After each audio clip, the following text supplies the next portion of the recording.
Hello everyone, and welcome to the Tome of Silver, the show where I randomly select a game from my collection, review it, and add it to an ever-growing ranking list. I've stated on multiple occasions by this point that the original Mega Man X is a masterclass in 2D platforming, and when it was first released in 1993, critics and fans alike shared the same sentiment. Seeing the commercial success of the new iteration of the Blue Bomber, Capcom wasted no time developing a sequel. And I mean really wasted no time, as Mega Man X2 was released just under a year later, in December of 1994, with Mega Man X3 the following year in 1995. I've decided I'll be tackling both Mega Man X2 and 3 together in a single video, as both titles share very similar gameplay, so it feels redundant to cover each game separately. And this way we can put more focus on each title's unique mechanics to show what they bring to the table. And just for full transparency, the footage in this video is from the Mega Man X Legacy Collection, recorded from my Series X. Without further ado, equip those upgrades, board your ride armor, and let's turn the page to Mega Man X2 and X3 for the SNES.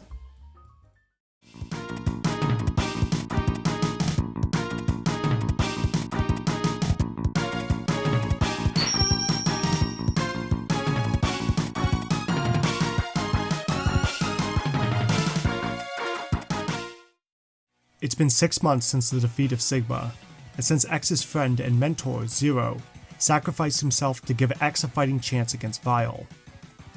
Despite the loss of their leader, the Maverick Rebellion has continued, and X, now head of the Maverick Hunters, is determined to put a stop to it once and for all. X uncovers a factory bearing Sigma's insignia, and leads an all-out assault on the factory. After clearing out the factory, X is informed of the presence of 8 new Maverick leaders, commanding attacks across the continent. The ones responsible for this new uprising are a trio of Mavericks called the X-Hunters, who have gained control of the North Pole. The X-Hunters contact Maverick Hunter HQ, and reveal they have collected Zero's parts, and plan on rebuilding him to fight for their cause. Thankfully, Zero's final part, his control chip, remains protected at Maverick Hunter HQ, so it's up to X to fight back against the X-Hunters and reclaim Zero's parts. X2 follows an identical formula as its predecessor, with X needing to defeat 8 Mavericks across 8 stages, which can be tackled in any order the player wishes. Defeating a Maverick will grant a special weapon, which another Maverick will be weak to, allowing for an easier time if you tackle the bosses in the right order. Gameplay remains much the same as well, allowing X to jump, scale walls, and fire his X-Buster, with either single pellets or a powerful charge shot. One major change is that the dash, an ability originally granted to X upon finding the leg upgrade in X1, is available from the jump, and will remain an integral part of X's gameplay going forward. This was an excellent decision. While the dash wasn't difficult to find in X1 by any means, it kept things moving, and allowed for all kinds of maneuvers. Being part of base X's abilities lets them incorporate the dash more into the level design, granting new possibilities and obstacles throughout the stages. Speaking of, I found all the new stages just as entertaining as the first. Though the sprites and visuals are built off the back of the previous title, X2 had a new CX4 graphics chip built into the cartridge. This gave a rather nice pop of color to the sprites, and everything here looks sharp and appealing. It also allowed for some 3D effects, such as the wireframe boss and Magna Centipede stage. Look, I know it doesn't seem like much these days, but trust me when I say these kinds of effects were very impressive for the time. I was a little disappointed that they didn't carry over the level-changing gimmick, where completing one stage could alter the property of another stage, as I found that was just such an impressive touch that X1 had. I also found the stages in X2 a little bit easier. I never really struggled with many of the obstacles, and it was just a comfortable experience. The bosses, on the other hand, offered a bit more of a challenge, which I appreciated. Some of them can still be easily exploited with their weaknesses, which cause them to enter obvious patterns like Wire Sponge and Flame Stag, but others like Magna Centipede and Wheel Gator don't have the same failings, and would continue to test your abilities, so I think these bosses are overall an improvement. What isn't an improvement, unfortunately, are the special weapons you obtain for beating these bosses. I found myself never really wanting to use any of them over the X-Buster. While they have some creative properties, they sadly were just too situational to be of any practical use, and couldn't compare to the straightforwardness of a charged X-Buster shot, making these special weapons go almost entirely unused during a playthrough, unless I specifically needed to hit a boss with their weakness, or gain access to one of the hidden collectibles. Mega Man X2 still has heart tanks to find, which increases your health bar, sub-tanks, which allows you to store collected health for future use, and armor pieces to get X's new ultimate armor. What happened to the armor from the previous game, you may ask? The ultimate armor here is awesome. The body armor halves the damage you receive, which is always appreciated, as well as giving X access to the Giga Crush, an absurdly powerful screen nuke. Since we already have the dash by default, the new leg parts allows us to dash in the air. And as if I didn't want to use the X Buster enough, the arm upgrade increases our charge by another level, and allows X to fire 2 separate charge shots. The only dud I found was the head upgrade. It activates a cursor to point out secret areas surrounding you, which is useful, but unless you already have a hunch as to where the secret is, it's not all that much easier to find hidden items. But we have one more set of collectibles to obtain. After all, we have a friend in a serious state of disrepair. After defeating 2 Mavericks, the X-Hunters decide to make their move, and will randomly position themselves within any of the stages you haven't already completed. The player now has the option to fight the X-Hunters, who will be located in a hidden room somewhere within their current stage. Should you find them, you can expect a pretty decent fight. I found all 3 difficult, especially Violin, whose Wrecking Ball attack I struggled to get the hang of avoiding. Defeating them nets you a pretty slick reward, one of Zero's 3 parts. What can make the X-Hunters tricky is that X2 encourages you to pursue them as soon as possible, well before you've had the opportunity to find the various upgrades to make the encounters more comfortable. Additionally, if you complete too many stages without fighting the X-Hunters, or finish a stage that has an X-Hunter without fighting them, that X-Hunter will permanently leave, making it no longer possible to obtain all of Zero's parts. If you fail to get all the parts, the X-Hunters will steal Zero's control chip, and succeed in reviving Zero, and you'll need to face him in the final stage, essentially adding a 3rd phase to the final boss fight. However, failing to obtain all of Zero's parts does not change the game's ending. It only affects the difficulty of the final boss. So if you mess up and fail to get all of Zero's parts, it's not too big a deal. I think the idea of the X-Hunters is pretty cool. Optional boss fights that reward you for going out of your way is a very neat concept, and I think the fights themselves are really fun, especially Agil, who I found to test my mobility more than any other boss. I just hate this randomized aspect of where they can be found. Some of the secret boss rooms are much easier to find than others, and if they aren't located in the stage I want to tackle next due to having the boss's weakness, then I may be forced to go through a stage I'm not prepared for, and completely throw off the sequence of stages I want to pursue. At the very least, I would have rather they not have this superfluous time limit to them, and allow them to appear in stages you've already cleared. They're optional fights that I need to search the stage to find anyway. Letting me just choose when I feel ready to face the X-Hunters would have kept a better flow overall, and just make taking them out less obnoxious. After fending off the X-Hunters and destroying the 8 Mavericks, we find the location of the X-Hunters' base, so it's time to launch the final assault. Here we have a boss rush against the 8 Mavericks, as well as a final encounter with each of the X-Hunters, who are all boasting new forms. I would love to have a polite conversation with whoever made the Surges fight the way it was. After defeating Agil, he begs for his master, Sigma, to avenge him. That's right, at the end of X1, it was revealed that Sigma's true form was that of a virus, and we only destroyed his physical form. Sigma is now rocking a new body, and was the true mastermind behind the X-Hunters' attack. X confronts both Sigma and a black armored replica of Zero. Note that this will be the real Zero who you'll have to fight if you fail to get all of his parts. If you did collect all the parts, a now resurrected Zero will bust in and scrap his doppelganger. Sigma retreats, but it doesn't take us all that long to find him again. Using all our abilities, we deal the finishing blow and destroy Sigma. The day is saved and X has his friend back. The world is at peace, for like maybe another few months or whatever. Personally, I think X1 is the better game, as the special weapons were far more enjoyable and it had those little details like the changing stages which made it feel special. X2 is still plenty fun and an overall fantastic title, but because it's so similar to X1, just with a slightly less shiny coat of paint, it's unlikely I'll ever choose to revisit X2 over its predecessor. That said, if you enjoyed X1, odds are you're likely to have just as good a time with X2, which is more than I can say for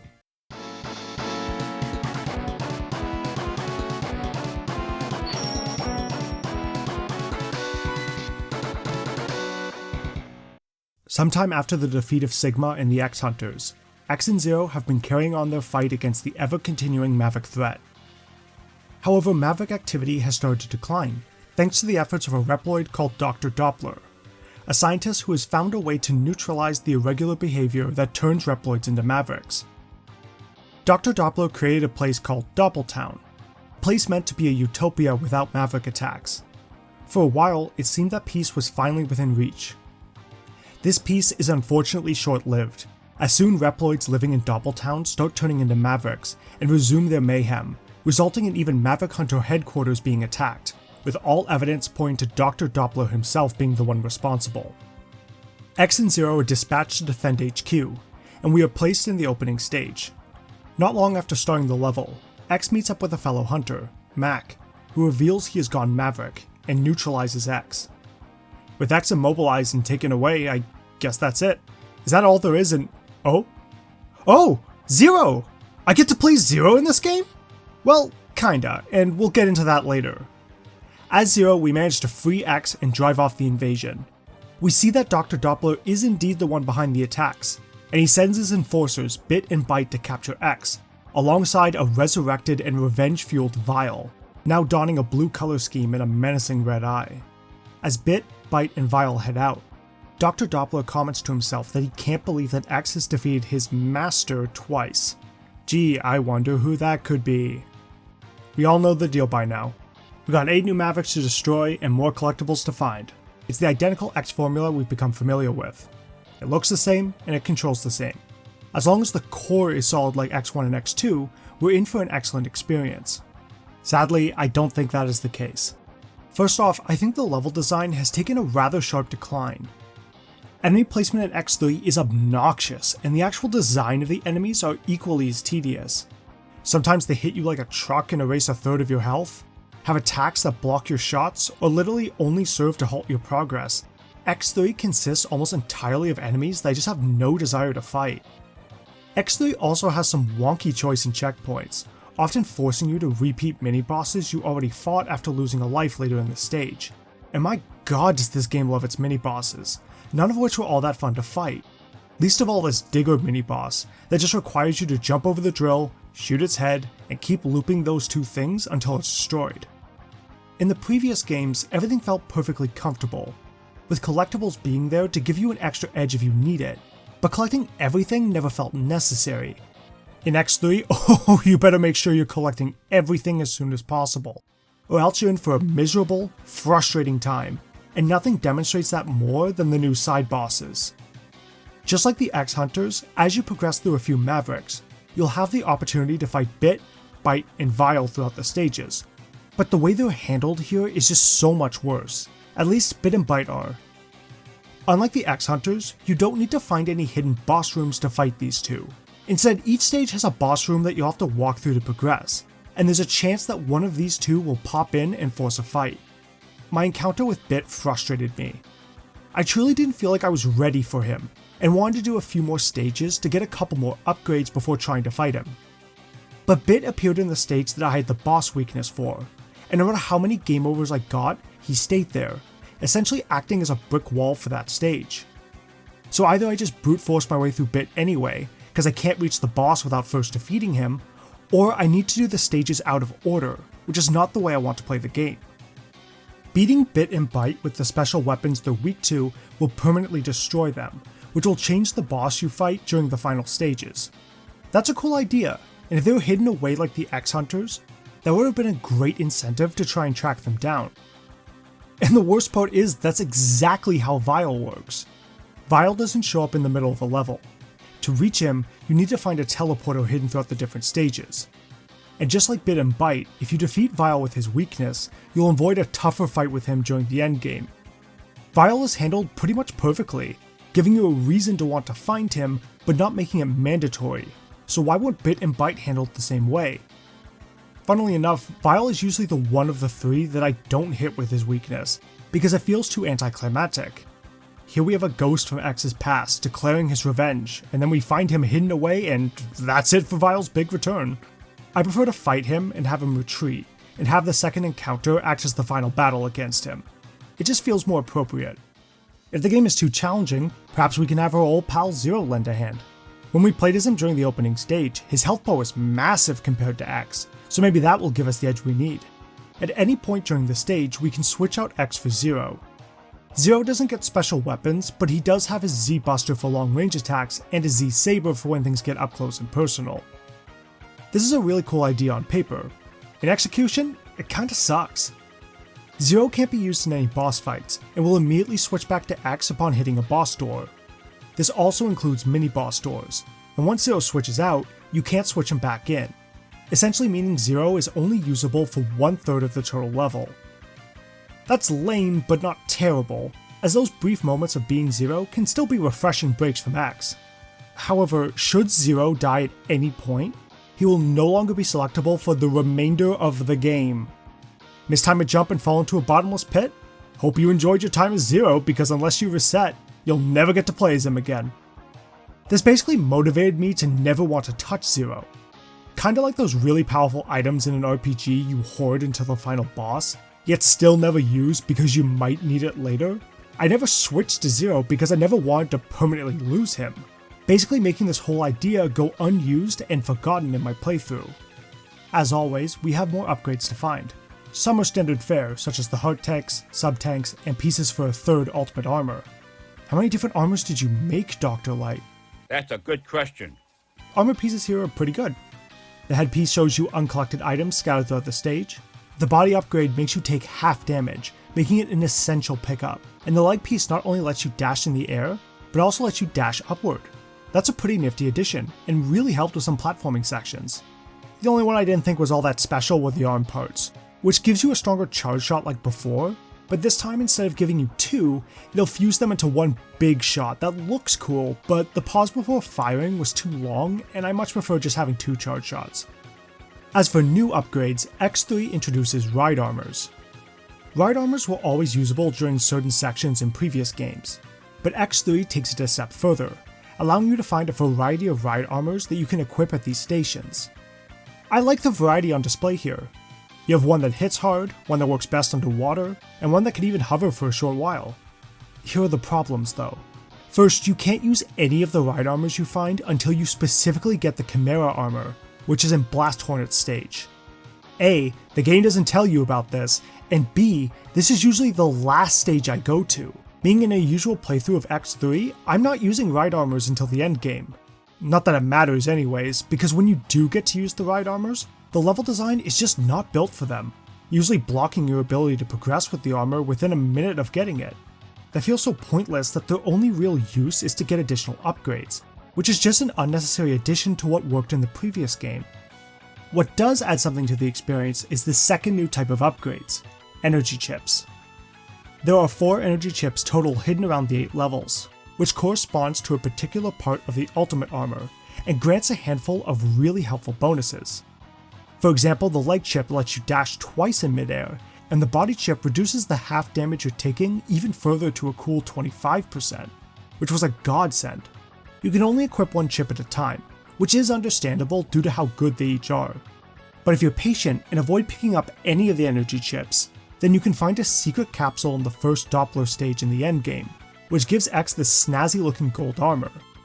This not only immediately grants you all 4 chips, but also allows you to use all 4 at once. Even with all my frustrations, I have to admit this was pretty cool, and almost a necessity as I played through the Doppler stages. After navigating the Doppler stages, we face Dr. Doppler in an easy but really drawn out fight, where he reveals he was corrupted and being controlled by, gasp, Sigma, who has built a new body. The final fight with Sigma is probably my least favorite fight with him in the whole series. During his second phase, he only takes damage on his head, which has a deceptively small hitbox, and my charge shot just never seemed to land. I struggled a lot here, even with the gold armor greatly reducing my damage. But the worst part is, even if you make it through both of these phases, there's a chase sequence near the end that requires quick platforming while Sigma's virus form takes pot shots at you. I just hate everything about this fight. Anyways, after making our escape, Sigma corners X and attempts to take over his body, only for Zero to make his dramatic entrance and save the day, leaving the two heroes to stare out into the sunset and wonder how long they will continue to fight. I don't like X3. I appreciate them trying to increase the difficulty, but they mistook making things more challenging with frustrating. There are some cool ideas like the different ride armors and energy chips, but I don't know, man, this is just not fun to play. I also didn't talk too much about the music in X2 because I didn't think much of it, but X3's soundtrack is one I outright disliked. Each track uses very similar instruments that all bleed together, leaving none of them memorable. And while music is subjective, I thought most of the tracks sounded bad. What a mixed bag. While X2 didn't do all that much to separate itself from 1, the core gameplay remains fun, and the level design is competent enough to make for just as good of an experience. Meanwhile, X3 is a title I will likely never return to, being inferior to the previous titles in almost every regard. As such, X3 will rank the lowest of the two at the number 34 spot, while X2 will claim number 21. X3 is so much lower because there's just so much about it I can't stand, and X2 isn't as high as X1 because it has the unfortunate case of being too similar. So while I think it's terrific, I'm unlikely to ever replay it when X1 is right there. And that's it for our double feature of Mega Man X, but we're not done looking at sequels, as we'll be returning to the Shantae series. Let's see how WayForward has improved its flagship character after her first outing. Meanwhile, thank you all so much for watching. Take care, and may we see each other again when we turn to the next chapter in the Tome of Silver.